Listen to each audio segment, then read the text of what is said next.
এবার সে হেসে ওঠে। এটা থেকে তুমি ভয় পাচ্ছ? এটা তো সাধারণ একটা পুতুল।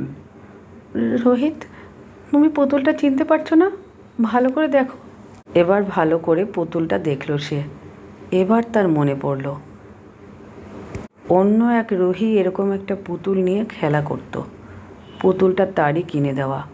অজান্তেই তার দুটো চোখ ভিজে আসে।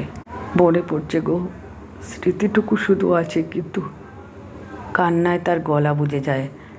রোহিত, এই পুতুলটা এখানে এলো কীভাবে? এটা তো এটা নিয়ে তো প্যানিক করার কি আছে? এটা আমাদের রুহির পুতুল। রুহির এরকম কোনো পুতুল নেই। তাহলে এটা কোথা থেকে এলো?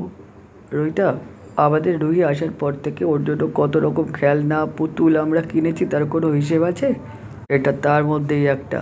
এটা নিয়ে এত চিন্তা করো না। যাও গিয়ে মেয়েটাকে স্নান করিয়ে দাও। রোহিত বেরিয়ে যায়। রোহিত আর মনের মধ্যেকার ভয় এখনও কাটেনি। সে কোনো মতে একটা জামা আর গামছা বের করে মেয়েকে নিয়ে চলল। কিন্তু রুহি হঠাৎ কোল থেকে নেমে পড়ল।